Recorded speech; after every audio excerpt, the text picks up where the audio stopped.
오늘은 마가복음 1장 1절 말씀을 가지고 승전보를 전하시는 예수님이랑 할 말씀 증거하겠습니다. 자, 지금 이 전 세계인의 축제 제33회 파리 올림픽이 한창 진행 중에 있습니다. 자, 우리나라와 파리의 시차는 약 7시간 차이가 나고 있습니다. 그래서 중요한 경기는 대부분 새벽에 합니다. 올림픽을 제대로 즐기려면 이 밤잠을 설쳐야 되는 것이 사실입니다. 그럼에도 불구하고 이 밤잠을 설쳐가면서 경기를 직관하게 되는 것은 이 승리의 그 기쁜 소식을 누구보다 빨리 현장감 있게 보고 듣기 위해서입니다. 하지만 굳이 새벽이 아니더라도 아침 일찍 일어나 이 간밤에 있었던 경기 소식, 특히 승리의 소식을 듣게 되면 굉장히 좋은 기분으로 하루를 출발하게 됩니다. 그렇습니다. 어떤 소식이든지 그것이 오래된 승리의 소식이든지 지금 방금 일어난 승리의 소식이든지 이 승리의 소식, 승전보는 이 사람의 마음을 즐겁게 해요. 기쁘게 합니다. 올림픽에 있어서 마지막 승전보는 마라톤에서 들려옵니다. 마라톤은 올림픽의 대미를 장식하는 가장 마지막 순서에 잡혀있기 때문입니다. 올해 8월 10일 폐회식 전날 토요일 오후 3시에는 남자 마라톤 경기가 있습니다. 그리고 8월 11일 일요일이죠. 폐회식 당일 오후 3시에는 여자 마라톤 경기가 파리 올림픽의 마지막 휘내례를 장식한다고 합니다. 자, 이렇게 마라톤이 전 세계인의 축제, 올림픽의 휘날레를 장식하게 된 그 까닭은 이전에 에스더서를 공부하면서 말씀을 드렸어요. 에스더의 남편은 페르시아의 왕 아하수에로 왕입니다. 그리고 아하수에로 왕의 아버지는 다리오예요. 근데 이 다리오 왕이 유럽을 정복하러 출장을 떠납니다. 이 첫 관문인 이 그리스를 점령하기 위해서 10일 만에 대군을 끌고 이 그리스와 전쟁을 벌이는 곳이 바로 이 그리스 해안에 있는 마라톤 평야입니다. 이 그리스 군대는 1만 명에 불과했습니다. 페르시아 대군은 11만 명입니다. 상대가 되지가 않았어요. 하지만 이 그리스군은 마라톤 평야의 지형을 잘 사용해서 대승을 거두게 됩니다. 노심초사 이 그리스의 모든 백성들은 마라톤 평야에서 벌어진 전쟁의 소식을 기다리고 있었어요. 왜냐하면 이 그리스 군대가 패하게 되면 그리스의 모든 도시가 약탈당합니다. 그리고 그리스 백성들은 모두가 노예로 전락하기 때문입니다. 초저녁에 애를 태우며 승전보를 기다리고 있는데 멀리서 이 지평선에서 한 사람이 달려오는 것을 보게 됩니다. 그리스군의 용사였어요. 마라톤 평야에서부터 그리스의 아테네 수도까지 40.195km를 쉬지 않고 달려갔어요. 그리고 딱 한마디 하고 죽음을 맞이합니다. 유앙겔리온 딱 한마디 하고 죽음을 맞이합니다. 오늘 본 말씀 마가복음 1장 1절 하나님의 아들 예수 그리스도의 복음의 시작이다. 이 말씀 가운데 복음, 이 복된 소식도 이 고대 그리스어, 즉 헬라어로 유앙겔리온이라고 합니다. 예수님 당시 이 유앙겔리온은 이 종교적인 단어가 아니었어요. 군사적인 단어였습니다. 한 나라가 전쟁에서 승리했을 때 그 승전보를 전하는 단위가 바로 유앙겔리온이었습니다. 승전보, 말 그대로 한 나라의 운명과 역사를 결정짓게 되는 그 기쁜 소식, 그 엄청난 소식이 유앙겔리온인 것입니다. 그래서 이 유앙겔리온의 정확한 뜻은 그리스 용사가 마라톤 평야에서부터 쉬지 않고 달려와서 전한 그 소식은 우리가 승리했다는 것입니다. 우리가 승리했다. 승전보인 것입니다. 우리가 승리했다. 이 유앙겔리온, 이 소식을 들은 그리스 백성들 정말 환호성을 불렀어요. 대대적인 축제를 벌였습니다.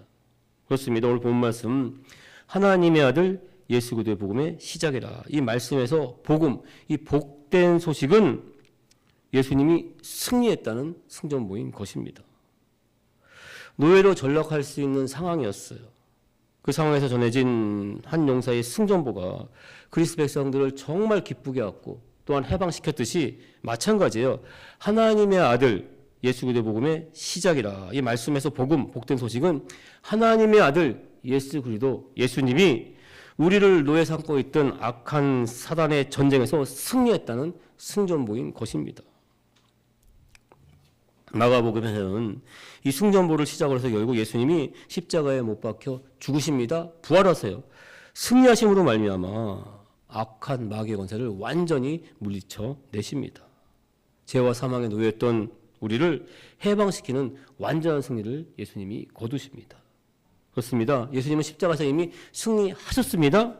그리고 지금도 승리하고 있고 앞으로도 승리할 줄 믿습니다. 마가복음 1장 1절 말씀을 가지고 승전본을 전하신 예수님의 제목을 할 말씀 증거하겠습니다. 자, 마태, 마가, 누가, 요한복음 이 사복음서는 예수님에 대한 말씀이에요. 예수님에 대한 생애, 또 예수님이 하셨던 사역, 전했던 말씀을 기록한 복음서입니다. 그런데 특히 이 마가복음은 1장 1절 처음부터 하나님의 아들 예수 그리스도의 복음, 승전보의 시작이다 이렇게 선언하고 출발하고 있습니다. 이것은 승리하신 예수님, 예수님의 승리에 대해 강조하는 복음서가 마가복음이기 때문입니다. 자, 오늘 마가복음을 통해서 예수님이 왜 승리할 수밖에 없었는가 살펴보는 시간을 갖겠습니다. 첫 번째, 예수님은 하나님의 아들입니다. 하나님의 아들 예수 그리스도의 복음의 시작이라. 마가는 단호하게 예수님을 하나님의 아들 이렇게 정의하고 선포합니다. 왜냐하면 마가는 로마에 있는 기독교인들에게 예수님의 그 승전보, 승리의 소식을 전하기 위해 마가복음을 썼기 때문입니다. 당시 로마에 살던 대부분의 기독교인들은 네로 황제의 엄청난 핍박과 박해를 받고 있었습니다. 이 카타콤이라는 지하 무덤에서 근근히 신앙생활을 이어가고 있었어요. 간신히 믿음을 지키고 있었습니다. 그래서 마가는 로마에 사는 너희 기독교인들, 너희가 정말 힘들고 어려운 상황, 죽을 것 같은 상황에 놓여 있는 것 잘 알고 있다. 하지만 이미 예수님은 그 십자가의 고난, 죽음에서 승리하셨다, 부활하셨다, 마찬가지다. 너희 기독교인들, 로마인들도 반드시 승리한다. 이 승전보, 승리를 전하기 위해서 마가는 마가복음을 썼던 것입니다. 그리고 마가는 승전보를 들 수밖에 없는 이유, 예수님께서 승리할 수밖에 없는 그 이유를 예수님이 하나님의 아들이라고 정의를 합니다. 자, 예수님은 하나님의 아들이다. 이 선포는 당시 로마 기독교인들 그리고 우리 지금 이 기독교인들 별로 이렇게 꺼리낌 없이 받아들이는 말씀이에요. 하지만 당시 예수라는 이름은 우리나라에서의 철수라는 이름과 같았습니다.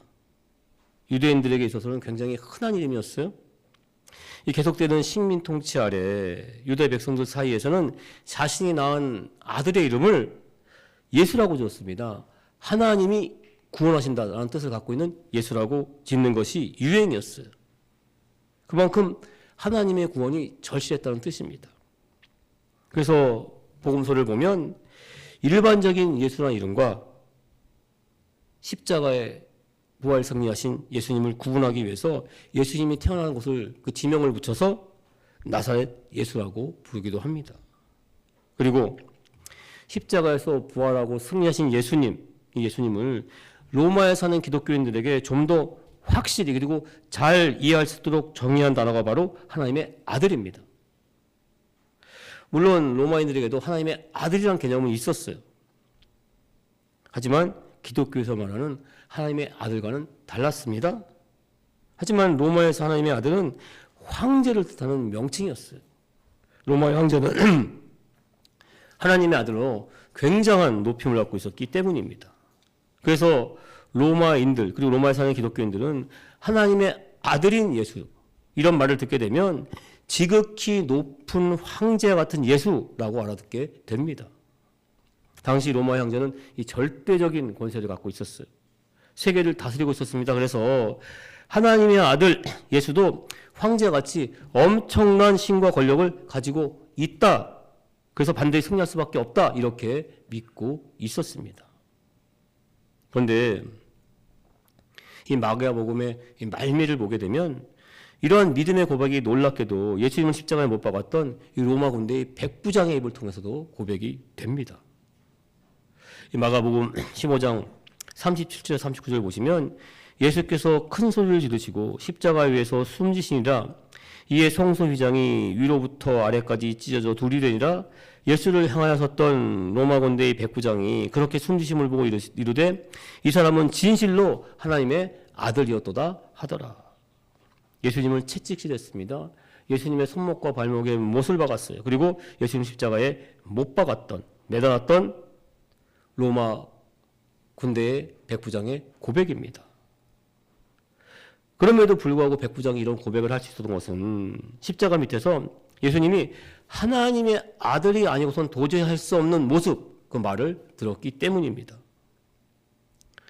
예수님이 자신을 죽이는, 무고하게 죽이는 그 잔혹한 십자가에 못 박는 자들을 향해 하신 말씀을 이 백부장이 들었어요.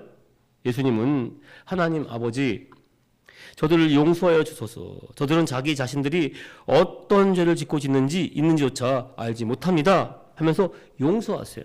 사랑으로 품으십니다. 그러니까 사람으로서는 도저히 할 수 없는 모습이에요. 말이에요. 이 모습을 통해 로마 군대 백부장은 예수님이 하나님의 아들이신 것, 아들 되심을 보고 들었던 것입니다. 마가복음 1장 1절 처음 선포했던 하나님의 아들 예수 그리스도의 복음의 시작이다. 이 고백이 이 마가복음 마지막에는 십자가에 못 박은 핍박자, 그 로마 백부장의 입을 통해 이 사람은 진실로 하나님의 아들이었다. 이렇게 고백이 됩니다. 하지만 우리 성도님들, 우리 기독교인들, 우리 하나님의 백성들은 이미 예수님은 일개 로마의 황제는 비교할 수 없는 전지전능한 하나님의 아들, 독생자, 예수님인 줄 믿습니다.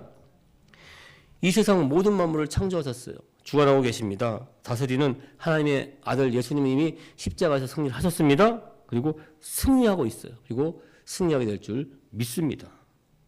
두 번째, 예수님은 광야에서도 승리를 하셨습니다. 당시 이스라엘 백성들에게 있어서 광야는 고난의 땅이었습니다. 죽음의 땅이었어요. 왜냐하면 이스라엘 백성들의 조상인 출애굽한 이스라엘 백성, 1세대 이스라엘 백성들, 애굽에서 종살이하다 모세의 인도함을 받고 나온 출애굽한 1세대 이스라엘 백성들은 모두 다 광야에서 죽습니다. 물론 광야에서 태어난 출애굽한 2세대 백성들은 적과 꿀이는 가나안 땅에 들어가기는 해요. 하지만 이 2세대 백성들 또한 혹독한 광야 가운데 40년 동안 엄청난 고난을 겪고 나서야 가까스로 이 가나안 땅에 들어갈 수가 있었습니다. 하지만 예수님은 이 단번에 그 고난의 광야 가운데 모든 시험을 승리로 이끄십니다. 마가복음 1장 12, 13절 보시면 성령이 곧 예수를 광야로 몰아내신지라 광야에서 40일을 계시면서 사단에게 시험을 받으시며 들짐승과 함께 계시니 천사들이 수종을 들더라.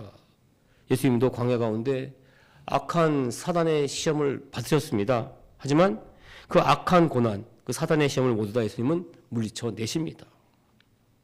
그리고 이 승리의 모습, 이 승전보는 예수님이 들짐승과 함께 계시고 어울려 계시고 그리고 천사들이 수종드는 모습으로 나타납니다. 전해지게 돼요. 자, 예수님이 들짐승과 함께 어울려 있고 천사들과 함께 있는 모습은 하나님께서 이 세상을 창조하실 때 에덴 동산의 모습입니다. 에덴 동산에 있는 모습, 천국의 그 모습이에요. 그 모습을 예수님은 보여주고 있습니다. 즉 예수님은 광야의 모든 시험, 고난을 물리치신 것뿐만이 아니라 그 고난의 광야, 죽음의 광야 가운데 하나님의 나라, 에덴 동산이 임하게 된 것을 보여주시고 있는 것입니다. 그리고 광야 가운데 이와 같이 하나님의 나라가 임하게 된 그 까닭, 능력의 권한은 성령이 곧 예수를 광야로 몰아내신지라. 예수님은 성령의 이끌을 받았습니다. 성령의 인도하심을 받고 성령의 능력을 덧입었기 때문입니다. 이 성령의 능력을 덧입기 위해 먼저 예수님은 요단강에서 세례를 받으셨어요. 세례는 세상을 살아가는 동안 그동안 지었던 죄, 그 죄를 하나하나 회개하기 위해서 받는 예식입니다.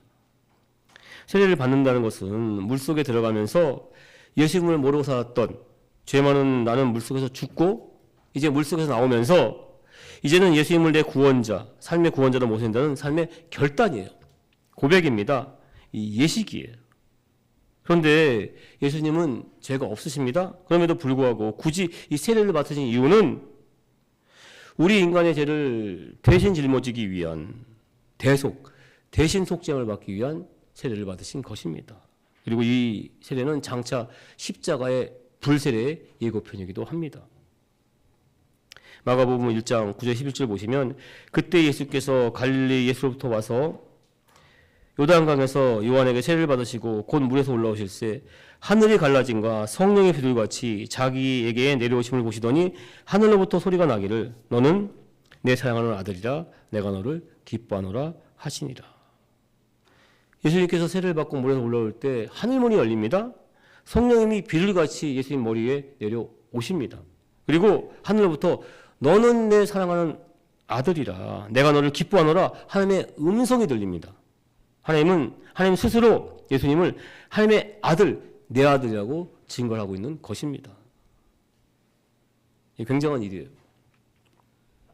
이 삼위일체 하나님, 이 삼위일체 하나님께서는 우리 인간을 만드실 때 함께 모여서 의논하시면서 만들었어요. 그만큼 중요하다는 뜻이죠.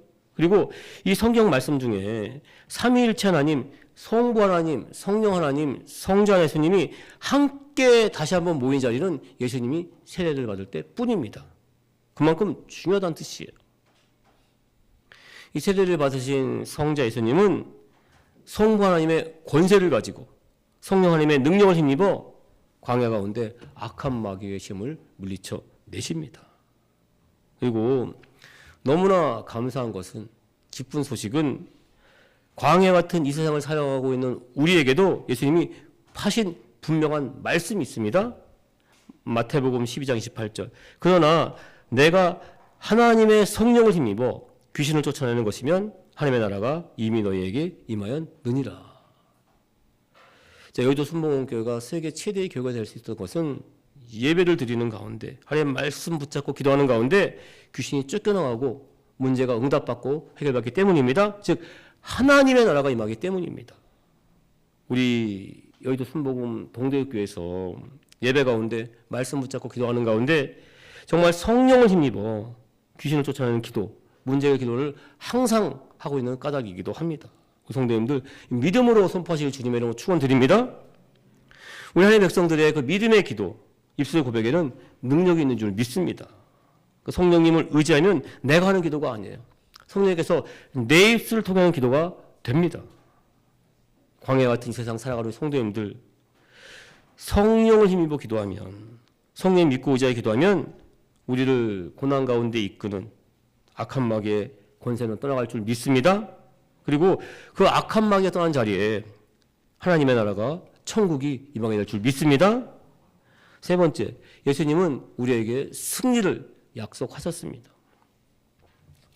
요한계시록은 사도 요한이 예수님께 계시를 받아서 쓴 예언의 말씀이에요.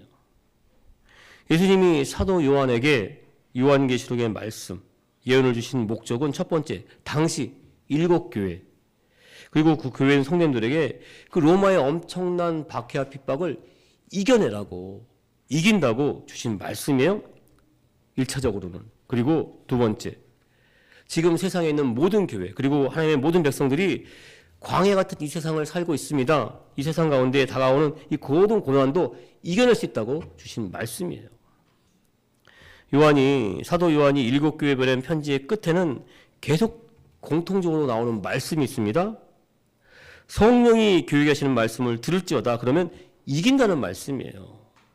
성령님 믿고 의지하여 기도하면 이긴다, 이 말씀입니다. 요한계시록 2장과 3장에 있는 말씀 제가 한번 쭉 읽어보겠습니다. 자, 먼저 서머나 교회에 계신 말씀이에요. 귀 있는 자는 성령이 교회에 계신 말씀을 들을지어다. 이기는 자는 둘째 사망해를 받지 아니하니라. 또 버가모 교회에 계신 말씀입니다. 귀 있는 자는 성령이 교회에 계신 말씀을 들을지어다. 이기는 그에게는 내가 감추었던 만나를 주고. 두아디라 교회에 계신 말씀이에요. 이기는 자와 끝까지 내 일을 지키는 그에게 만국을 다스리는 권세를 주리니 귀 있는 자는 성령이 교회에 계신 말씀을 들을지어다. 사대교회입니다. 이기는 자는 이와 같이 흰옷을 입을 것이요 내가 그 이름을 생명책에서 결코 지우지 아니하고 그 이름을 내 아버지의 앞과 그의 천사 앞에서 시인하리라. 귀 있는 자는 성령이 교육하시는 말씀을 들을지어다. 빌라델비아 교회입니다. 이기는 자는 내 하나님 성전의 기둥이 되게 하리니 그가 결코 다시는 나가지 아니하리라. 내가 하나님의 이름과 하나님의 성 곧 하늘에서 내 하나님으로부터 내려오는 새 예루살렘의 이름과 나의 새 이름을 그의 위에 기록하리라. 귀 있는 자는 성령이 교회에 하신 말씀을 들을지어다. 자, 라오디게아 교회에 하신 말씀입니다. 이기는 그에게는 내가 내 보좌와 함께 앉게 하여 주기를 내가 이기고 아버지 보좌 앞에 함께 앉는 것 같이 하리라.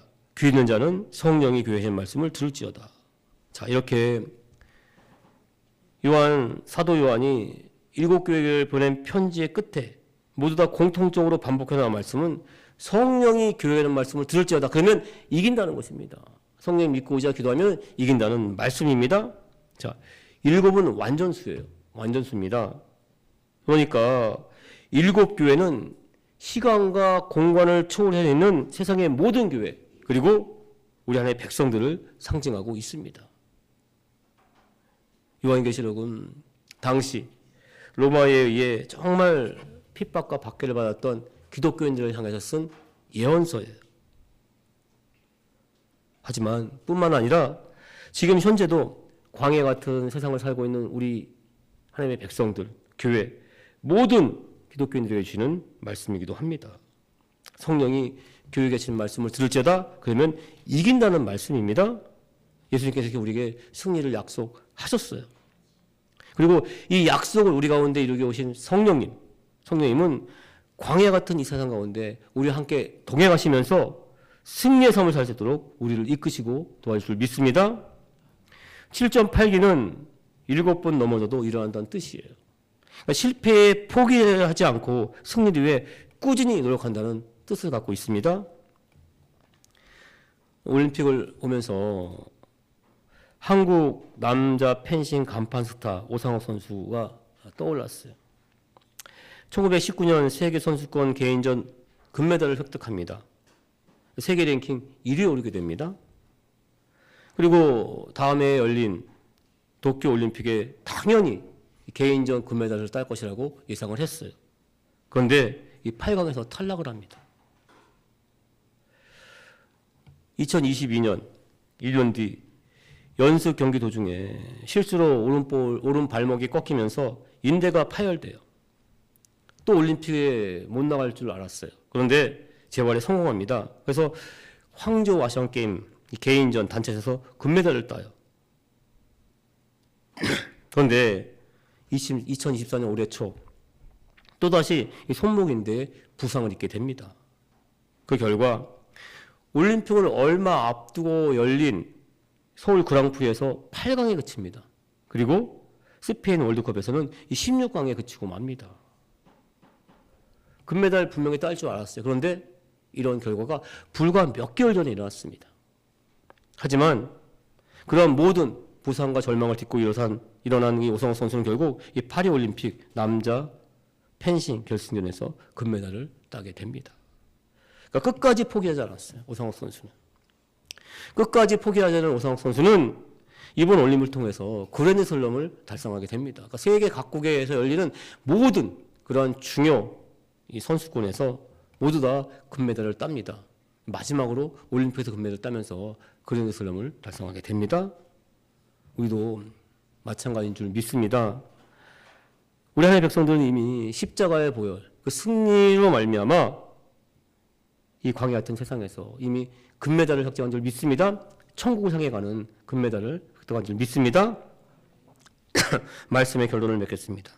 하나님의 아들 예수 그리스도 복음의 시작이라 이 말씀 가운데 복음은 유앙겔리온 승전부입니다. 승리를 뜻하는 좋은 소식을 말합니다.